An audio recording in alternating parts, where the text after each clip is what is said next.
findings of my There we work go. was the idea that the most compassionate people I have interviewed over the last 13 years were also the absolutely most boundaried. Because so I'll give you a great definition of the definition of boundary. Okay. Sorry, every time I check a message, it That I use in stops. the book. Boundary is simply what's okay and what's not okay. What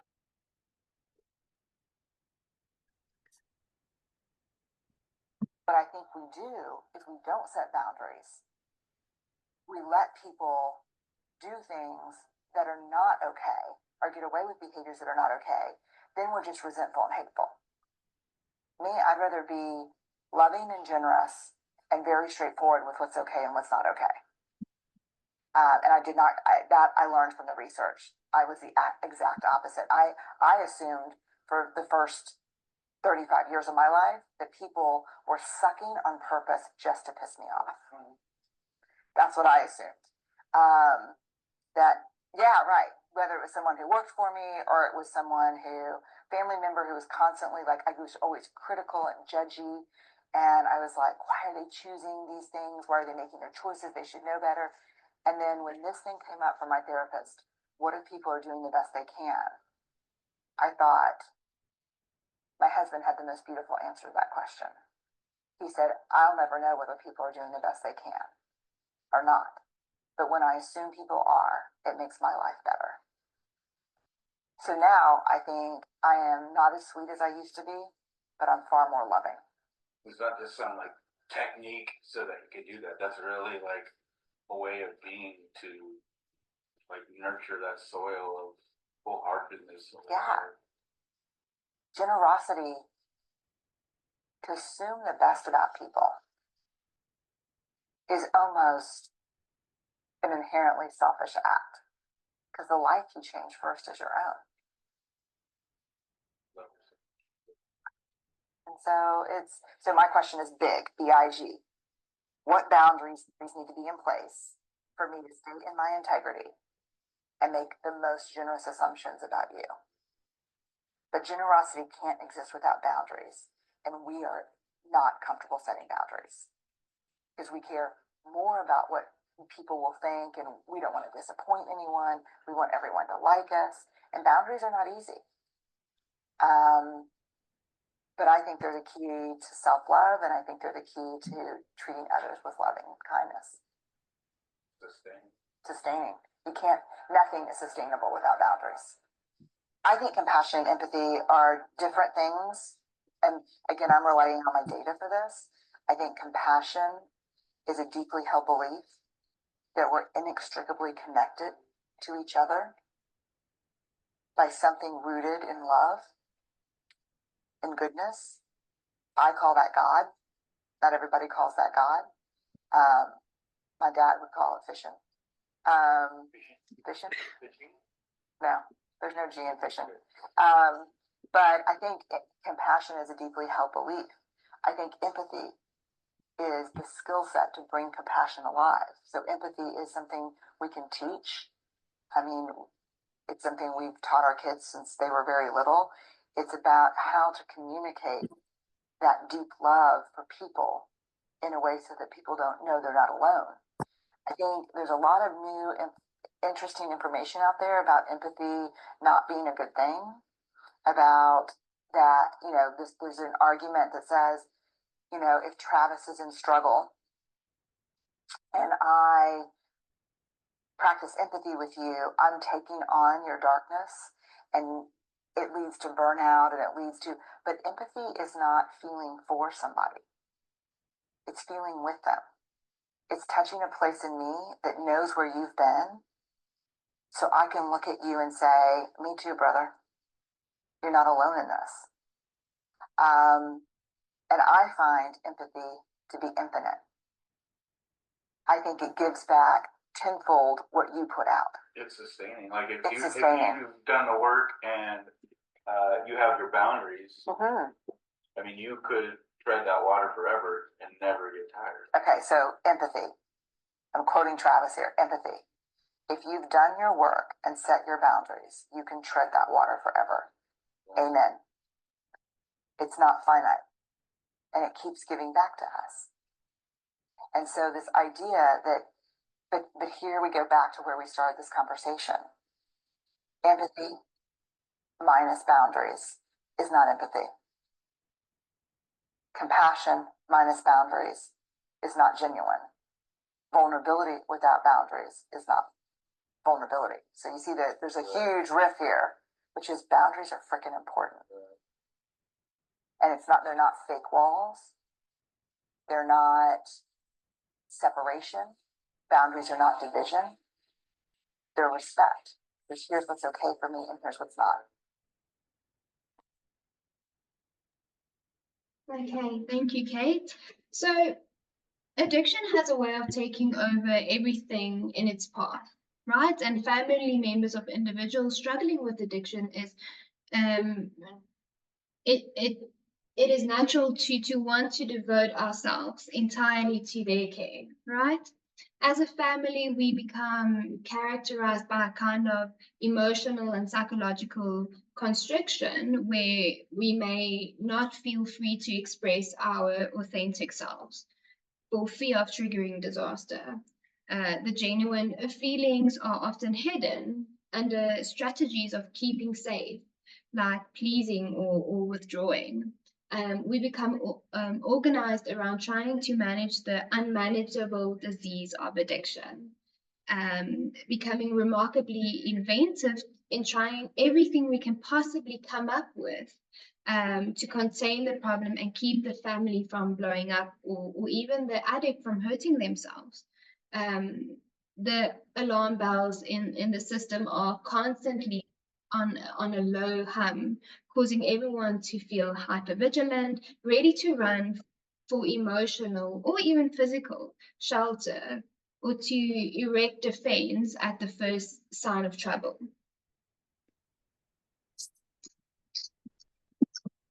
Hope we can go to the next slide.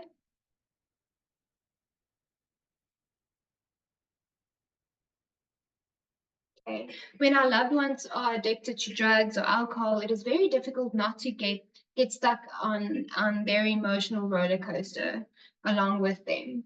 There is a sense of constant state of emergency, and we feel obliged to help them through, even when we enable their destructive behaviors. In some ways, we feel responsible for them, and through us enabling them, we rescue them from the consequences of their actions and addiction. In this way, we struggle to see when we are helping and when we are actually just hurting them, even more so helping them dig their own graves. As hard as this might be to digest, we help our loved ones continue in their self-destructive ways, and therefore keeping them safe when we do not set healthy boundaries and consistently maintain them for their safety and our own safety. We can go to the next slide.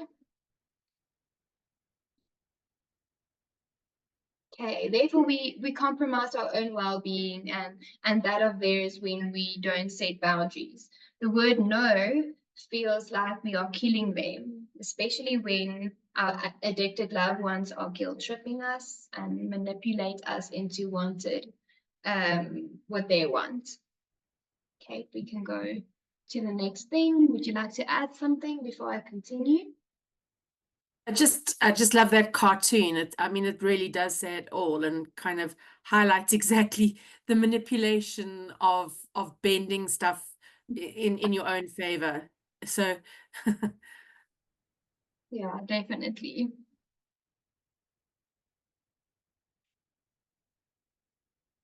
Okay, so what are boundaries? Boundaries are the limits we set for ourselves in our relationships and interactions with others. They define what is acceptable and what is not, helping us maintain our sense of self and protect our emotional, physical, and mental health. Boundaries ensure that we are not being taken advantage of and allow us to be genuine without the pressure from others to be something or someone we are not.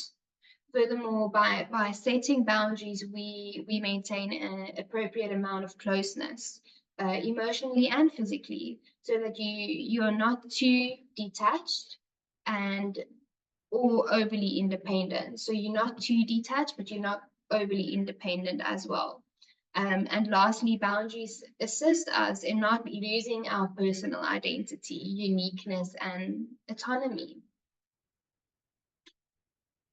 Okay, so we get different categories of boundaries. So we're going to speak about categories and we're going to speak about types. So the main difference is categories refer to the broader classification of the different types of boundaries that we get. These categories provide us a framework of understanding the different areas in which boundaries can be applied. So we're going to look at physical boundaries, intellectual boundaries, emotional boundaries, sexual boundaries, material boundaries, and time boundaries, just to name a few. So physical boundaries is that physical body, that attachment. So that examples of that is your personal space. You would like your personal space. You might not like to be touched. We experience personal space through our senses. So some people don't like to be touched. Some people don't like to be hugged, and that's absolutely okay. And when we set this physical boundaries, the preferences for respect, privacy, closeness, and touch. Then we also get intellectual boundaries. So intellectual boundaries is more about our thoughts and our ideas. So this refers to being able to have respect for other people's thoughts and ideas, and being aware of which discussions are appropriate. So for instance, being aware of, are we going to speak about the weather, or are we going to speak about politics? So example of crossing that boundary is if someone comes and share their thoughts or share their ideas by belittling them. That's an example of overstepping that boundary. Then we get emotional boundaries. So what, where, and how much a person shares of the emotional life, how your own and others' emotions need to be handled. Okay, so for example, you might have a boundary towards one of your friends by saying, you know what, I'm not feeling good today, but unfortunately that is my line. I don't want to share further. And that's 100% okay to do that. You don't always have to share how you're feeling with everyone. Then we get sexual boundaries. So how sexual matters are talked about, when, where, and how sexual material is presented. This is consent related to sexual or sexuality. The words that's used in jokes that are made, images that are shown, gestures, or even touch. What is your boundaries around that? And then material boundaries is your property, your possessions. It refers to what do you want to share with other people, and money is an example of this. It's your possession. You don't have to share your money. And I think if you reflect on that, specifically if we struggle to set boundaries, we're just trying to give and give and give our loved one as much as we can. And like the lady said in the video, we're actually hurting them by just giving. And then you get the time boundaries. So that is how you spend your time. So for instance, when I work with the patients, I usually explain to them, we all get that one friend, right? So they phone and they ask you how you're doing, and you say, I'm doing well, this and this happened, but they actually don't care how you're feeling. They just want to chat about their day, right? And then it goes on for a half an hour, 45 minutes, and you actually have things you need to do. And usually what happens is we as friends might feel guilty of saying, you know what, I need to go now, or I have things to do. So we often just let them continue. So an example of a time boundary would say, you know what, I will be able to chat to you for 10 minutes and I'll listen to you for 10 minutes. But unfortunately, after that, I'm going to need to put the phone down and continue with my day. Okay, Kate, anything you would like to add to this? Yeah, I think, in setting all these boundaries, I think it's often easier to do it with strangers than it is to do it with one's own family. But I think by setting a baseline in terms of where you stand on all these different categories does allow a healthier relationship between family members. And I think often we forget the boundaries within the family because we become so enabling of each other and want to support each other and want to jump in. So I think, sometimes taking a step back and reviewing all these categories within a family dynamic, whether it's a spousal relationship or whether it's a sibling relationship or whether it's a parent-child relationship, I think it's vitally important every now and again just to do a bit of an overview. Definitely.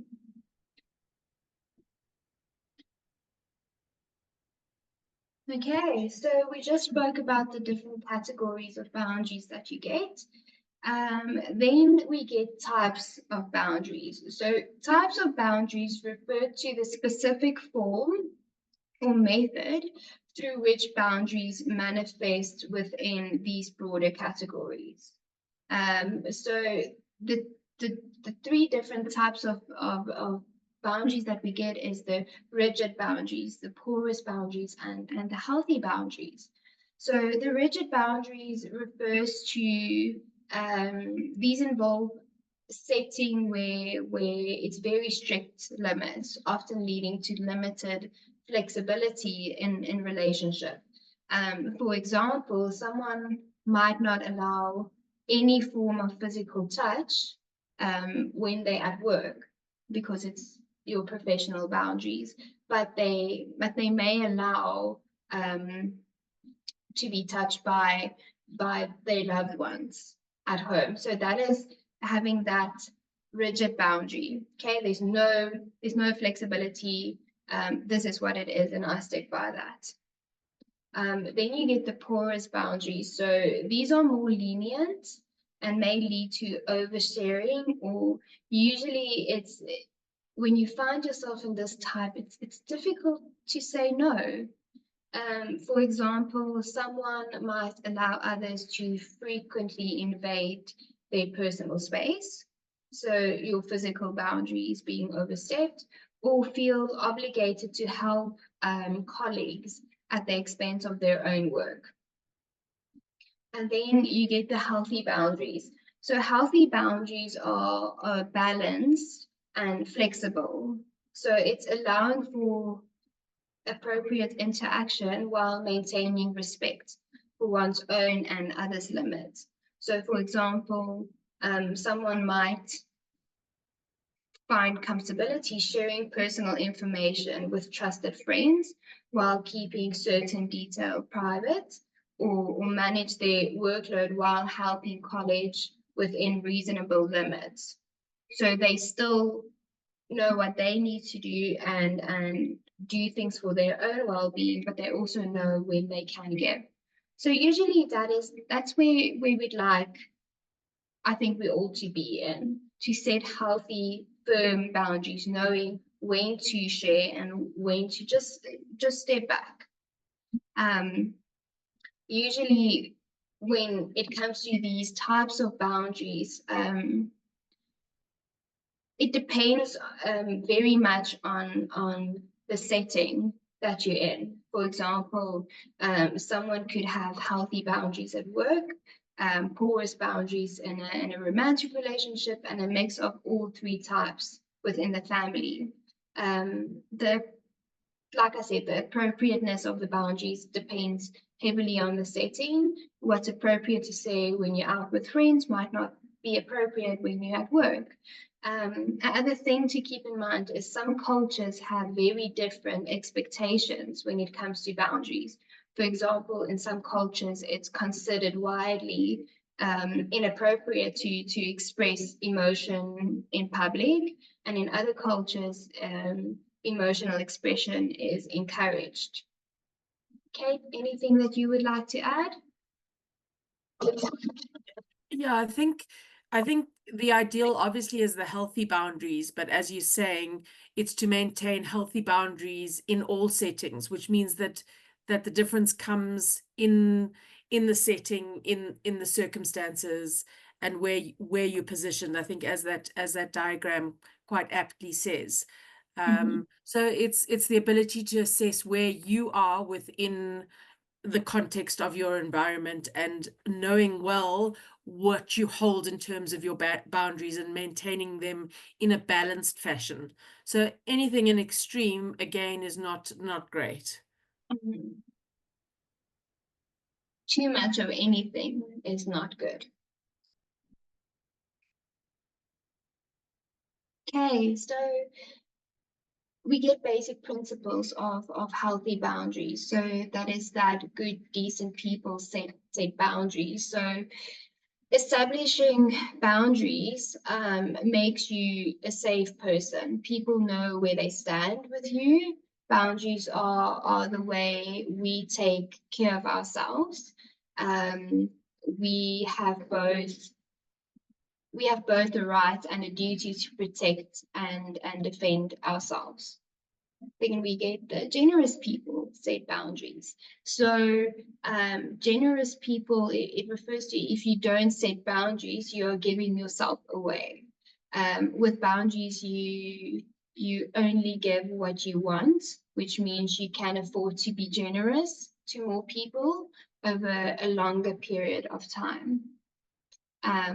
Another principle is boundaries allow others to grow, because it makes others conscious of their behavior, and when they're overstepping, and the consequences of that allow them to change and actually become aware of their behavior. Boundaries allow you to foster the behavior that you want. So boundaries not only protect you from unwanted behavior, they also foster the behavior that you would like and you want. Basic principles of boundaries, it allows one to be more effective. So effective people set boundaries because doing so keeps you in control of your time and efforts, which makes you feel better about yourself. This leads you to being more effective. Consistency is important. So in order for boundary setting to work for you, you must develop a commitment to uphold what is right and true for you. You must act consistently in upholding your boundaries. And I think that is one that I think we all might struggle with, is we set these boundaries and then it gets broken. And then the consequences that we spoke about, we don't follow through and say and go with the consequences. So that's not being consistent. So with that, we actually teach our loved ones that I need to just poke a little bit more, because the last time that I overstepped her boundary, it was fine. So being consistent in this is my boundary and this is my consequence allows for that respect that what the women spoke about in the video as well. And then communication is important when setting healthy boundaries. Kate, anything you would like to add? There is a question which I think is quite relevant to this this stage. Thank you, Mel. it says, is it okay to have porous boundaries when a loved one is healthy and maintaining good progress in recovery?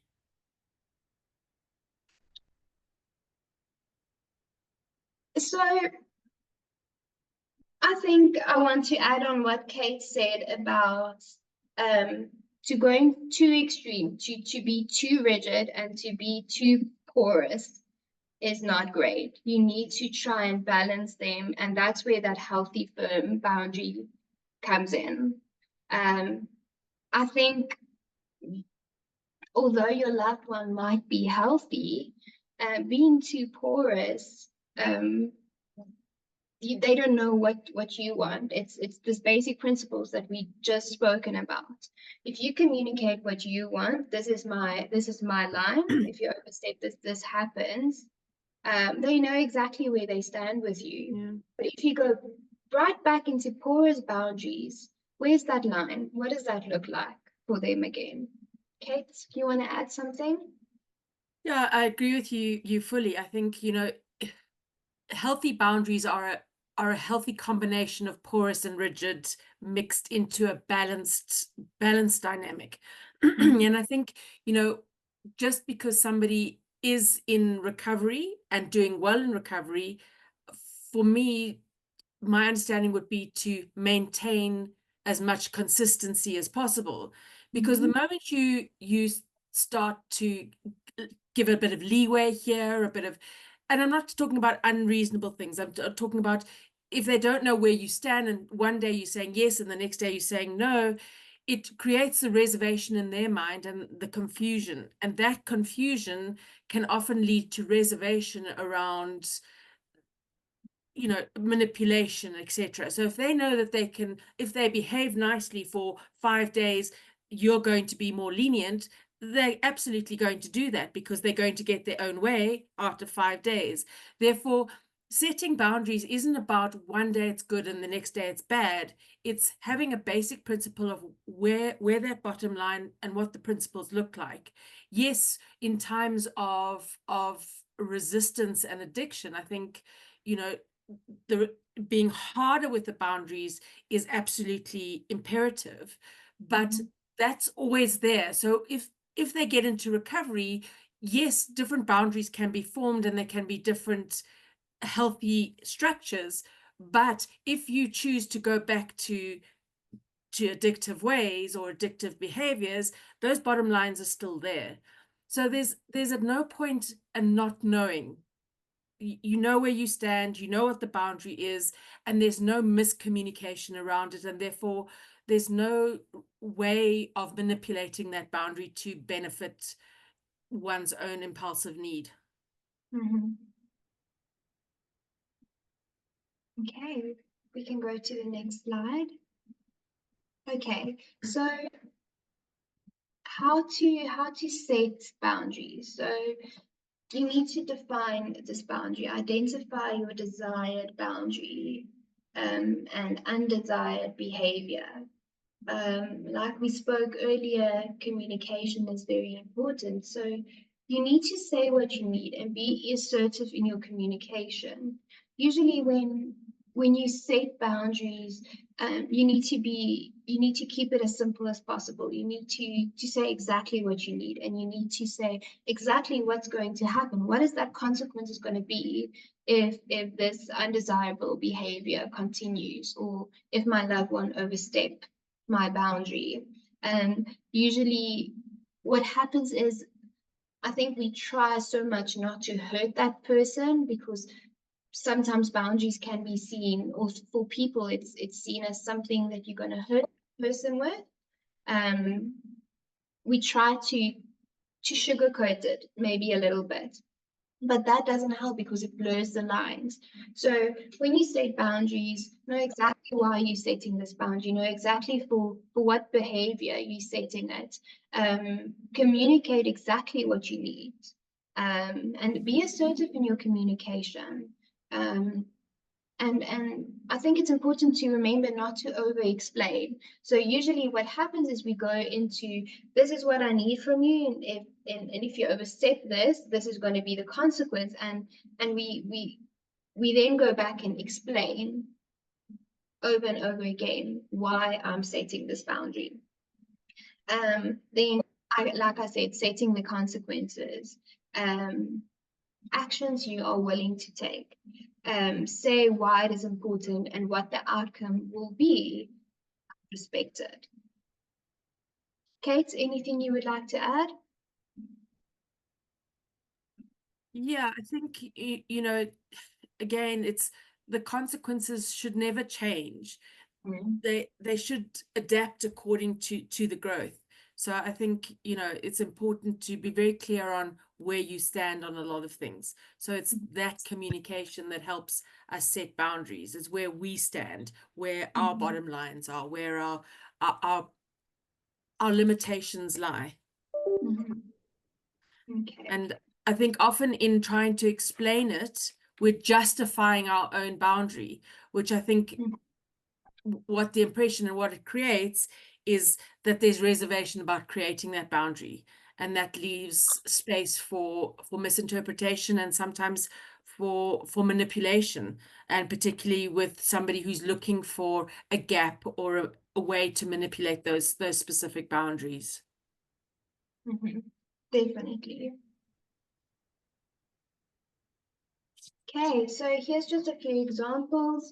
So it's situational examples. So when we think about anger, a boundary can be, you may not continue to yell at me. If you do, I will stand up and I will leave the room, or I will end the meeting.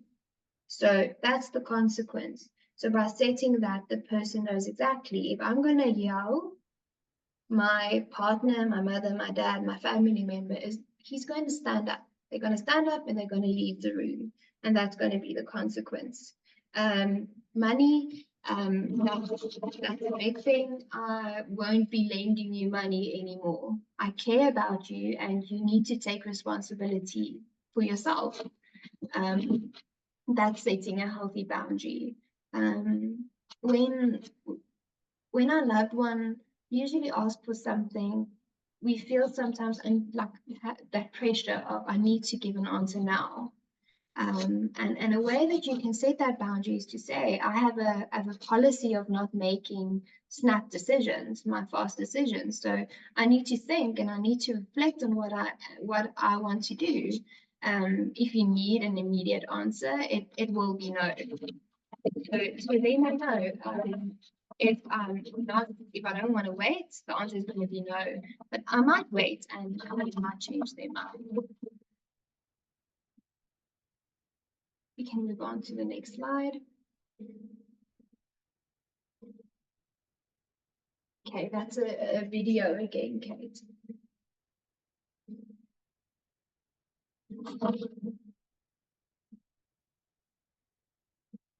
Put you on mute. Sorry, I was just putting the sound on. In this video, you're going to hear the story of Treehouse's Vechi Mudum Can you hear? talk about how his mother's ability to set boundaries Sorry. was the key to saving his life.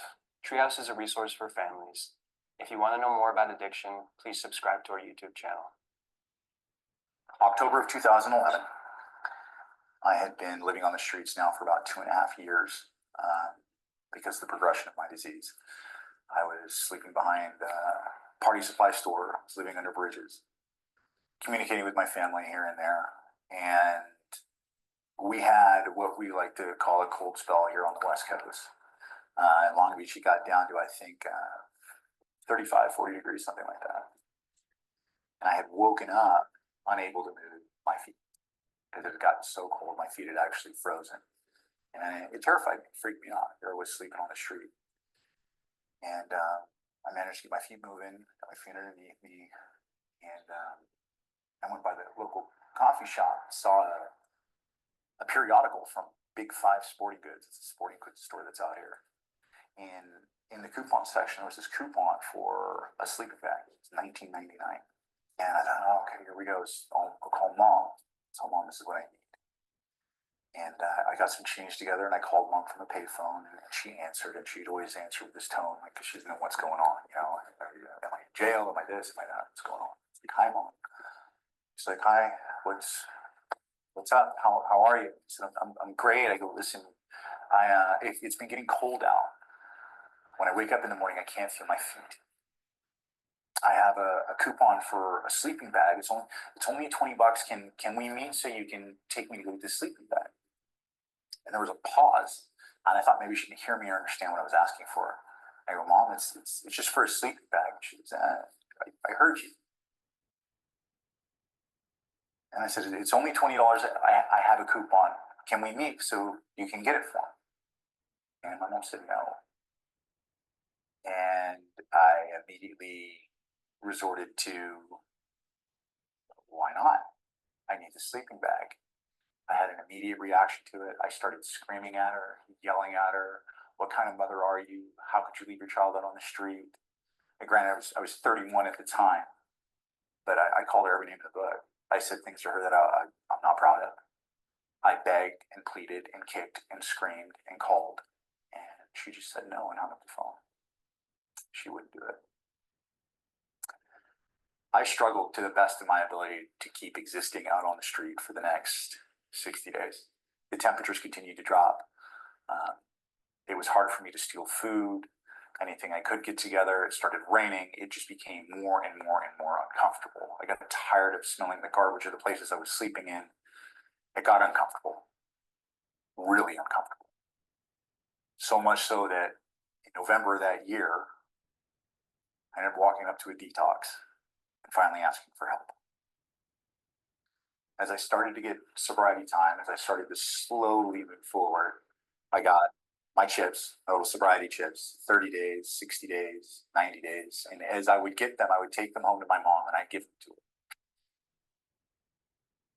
When I'd gotten my 18-month chip, I'd gone home to meet her and we were sitting in the kitchen. And as I slid my 18-month chip to my mom over the desk, there was a Big Five periodical ad, and it had that same coupon in it. And I kind of laughed as I scooched the coin over to my mom. I go, Mom, why didn't you ever buy me that sleeping bag? It was only $20. It was a big deal. And my mother looked at me with tears in her eyes and said, I did not want you comfortable for a single instant situation you created for yourself. She took away some comfort. She took away the comfortability of sleeping on the street. She took away the idea from me that was acceptable for her son to be sleeping on the street. It changed my life. It led me to walk in and get some help. So it's important to know how close my mom and I really are. I was her firstborn. I was her baby boy. She took me everywhere. We traveled everywhere. We did everything together. As we went through and things happened and there was a divorce and there was a lot of struggle that went on, and my brother and sister didn't really remember what happened. I did. I remembered things like that. I remembered things like the struggles we were going through, being very broke and having to struggle through those things with my mom. And we bonded through those. Like we were very much attached. I was her entire world. She adored me. At the time, I was working at Starbucks as a manager. I had just completed the academy at Long Beach Search and Rescue, which was very difficult for one to get into. I got in, I passed, I made it. I graduated the academy. I was volunteering. I was super excited. I was on fire for life. I wanted to become a Long Beach firefighter. I was making her very, very proud. I was doing all the right things. I had just bought a new truck at the time. Life was thriving. I had a beautiful girlfriend. Like all the pieces were there. Like it worked. It was amazing. And right about that time, I had gotten an injury at work that led to a prescription for pain pills. And I started dabbling in pain pills a little bit. Pain pills led to other things. I started doing drugs. And slowly over the next couple of years, things started to shift. And the longer it went on, more rapid and severe the shift was. So at first it was different struggles. I can't make the truck payment. She's helping there. Mom, I need food. If I could just get to the doctor, all these little minuscule things that I was asking my mom for help for. And of course she's willing to do that because I was doing so well, right? It must just take a little bit of work to get me back on track. But as time went on, it was obvious that something else very severe was going on. And as I continued on this path, I started stealing, lying, I'm going in and out of jail for strange things. She really started to see what was going on. And I was desperately trying to stay afloat and loaded and trying to feed off anybody and anything that would give me what I needed to stay sick and comfortable in my sickness. A hotel room for a shower. Oh, can you buy me some food on a food cart so I don't have to be hungry? Eventually my behaviors became so bad and erratic that she banned me from the house. I couldn't go home. So I ended up on the street. And even on the street, she would still try to bring me food and how are you? And are you okay? And bring me things to make it just a little bit more comfortable for me to be out there. In the end, when she'd finally drawn the line and she told me no, she took away all the comforts I had out there. I couldn't sleep comfortably. I was hungry. Nothing was comfortable anymore. I didn't want to be there. It's not like I could just get a hotel room where it was permissible. It was terrifying. It was uncomfortable, and I wanted out. Wanted out bad enough to go and get help. Had she made it comfortable for me, had she bought me that sleeping bag, I'd still be out there. I'd still be out there. My feet would have been that cold the next day. Maybe I would have spent another week out there. Maybe I would have dropped that bar a little bit more, and maybe I would have just stayed in the creek bed. It's okay to steal, I'm out on the street. It just lowered my bottom and my expectations of life and lamb just a little bit more. She didn't. She drew a line that stated, you will not use my resources, my money, or my love to kill my son or feed his addiction. And it saved my life.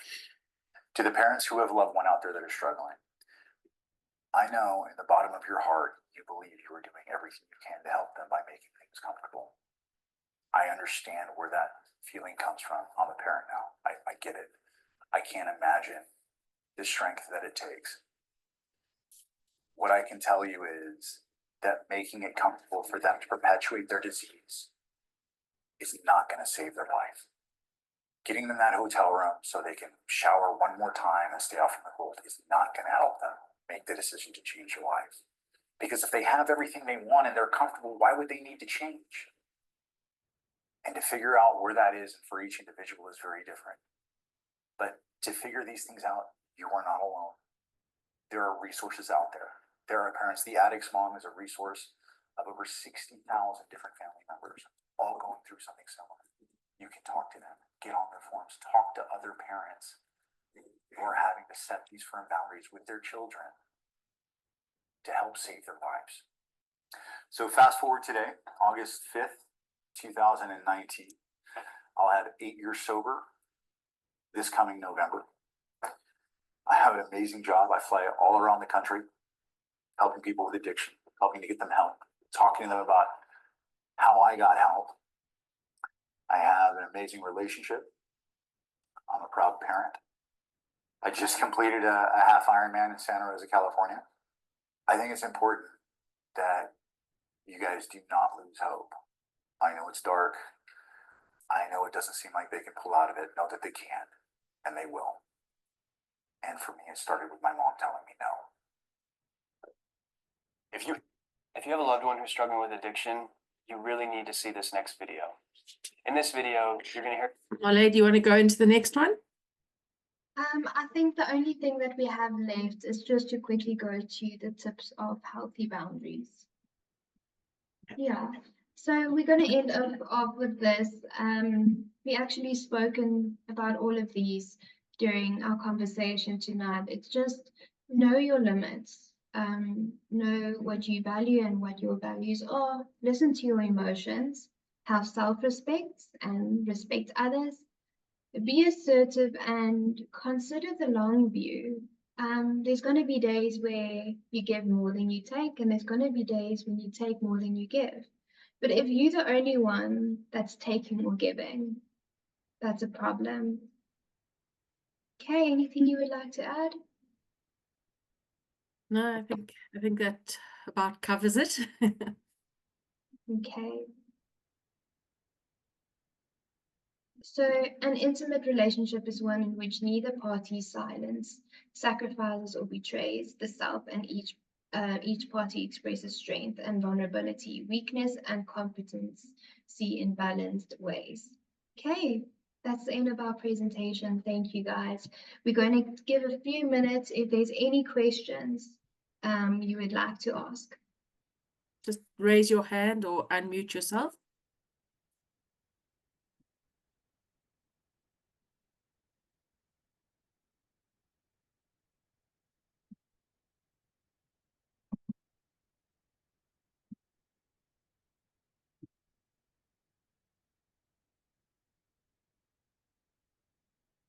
Marlé, just in terms of watching that video and then putting it in response to Merle's question, I think we need to examine why we feel the need to shift or change that boundary. And that's where we need to do the deeper work in terms of what is it that I'm trying to do, and have an understanding of why you're doing that and what you're doing it for and what's the purpose. Because one needs to hold very true to being you. And if you want to shift a boundary, it means that boundary wasn't set in a true value of yours, or you're in an enabling relationship. I don't know if anybody has any examples they want to share about boundaries they battle with, because I know that it's a very difficult thing in addiction, particularly because it does call for the tough love, and it does call for boundaries to be very firm. And I do use the word firm and not rigid. So boundaries and addiction are vital. If we don't have boundaries, recovery is not possible. Yeah. Kate, I agree with you by saying it's firm and not rigid, because having healthy boundaries is by being assertive and firm, where rigid means there's no flexibility. I agree with you on that one. Someone would like to add or express about they're struggling with boundaries, ask a question?